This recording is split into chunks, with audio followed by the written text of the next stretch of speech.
the North London Derby later this week. We have time for today. Aston Villa and Liverpool, we know that the Reds had drew with Tottenham, so they're 3 points behind City there with roughly 3 to play. Luis Miguel Echegaray, give me the Villa perspective. Coutinho, Buendia, and the two guys up top. What do you think Steven Gerrard's going to do today, bub?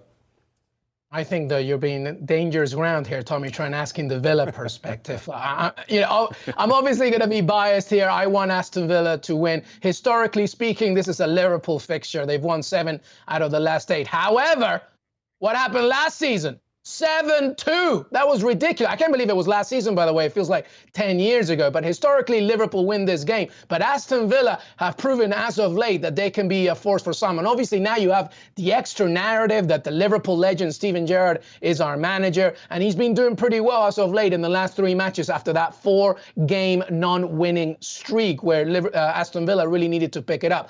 Coutinho was rested this past weekend. He played, not for the full game. He came in late in that game this past weekend as well. So, you'll have him. And now Gerrard has a headache of figuring out what do we do with my 2 number 10s, Buendia and Felipe Coutinho. I really hope he figures out a way, because the other conundrum is that Danny Ings is playing very well. No more goal contributions than Danny Ings the entire season so far. So there's going to be that, obviously, perspective also facing his former club. For Liverpool, Jurgen Klopp said it. It's a must win. They have to keep up. And by the way, they have an FA Cup final this weekend as well. So there's a lot to think about here. I'm hoping that Villa Park will be loud.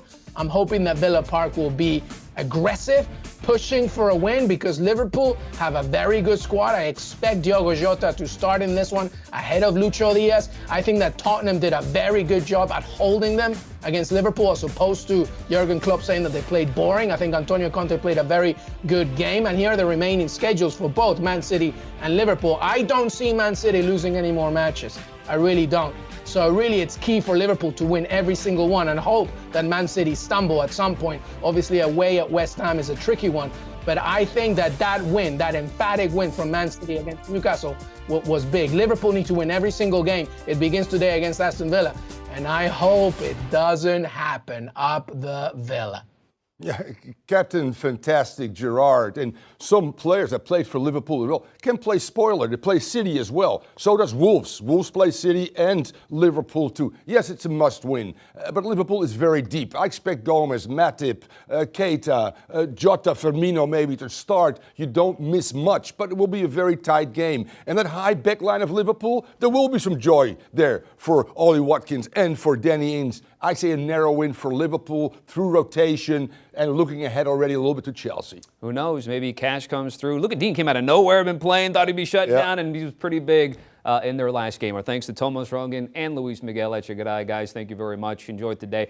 It's a double game week for the Premier League for many of the teams, and then in game week 37, a handful of other teams, which includes Villa and Everton as well. The Que Golazo podcast, more with Erling Haaland and Man City with LME and Fabrizio Romano. By the way, odds for Man City to win the Premier League, minus 850. Liverpool, 525 on the plus side.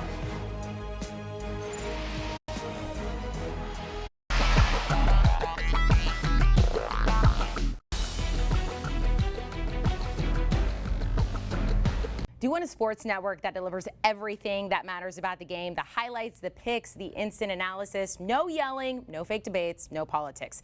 Hit the subscribe button and never miss a moment.